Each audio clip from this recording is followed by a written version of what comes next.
شاهي توكرا، حلا من بلاد الهند. أتعب أقول لكم يجنن، أتوقع معلي بس بالطريقة الهندية. جربوه يا بنات، الطريقة مرة سهلة، تاكليه بحرارة الغرفة وممكن تقدميه بارد. نشوف الخطوات مع بعض.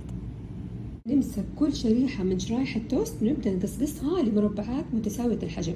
طبعا الطرف البني ما راح استغني عنه، راح اخليه لانه كده كده راح اقمرهم على النار، فاحتاج هذا لون التحمير. حنبدأ الحين نقصقص مربعات التوست. زي ما انتم شايفين في مقلاية راح ابدأ احط سمنة وراح احمر قطع العيش البريوش في السمنة لما تاخذ لون من الجهتين.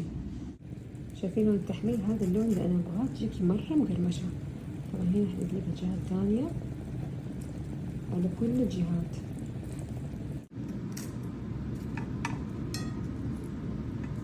جهزنا التوست المحمص، حنجي نسوي الكريمة المهلبية. راح اضيف الحليب، عليه علبة كاملة حليب مكثف محلى.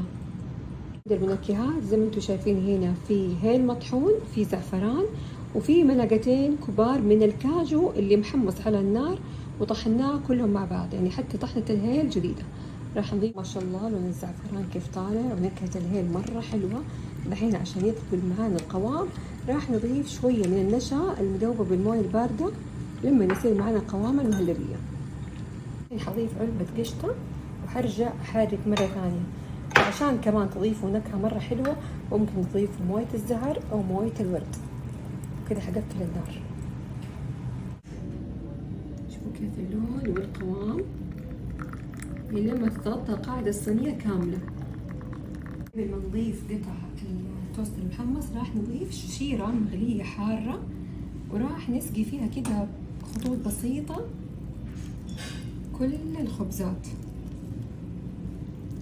هبدأ أرص كده زي ما انتم شايفين، وأغرس نفس العيش في الصوص المهلبية. أقول لكم ما شاء الله الريحة مرة حلوة، إضافة اختيارية. راح نحط كده شوية فستق، ممكن تضيفي لوز، ممكن تضيفي جوز الهند محمص، اللي نفسك فيه. كده صار حلاوة جاهز.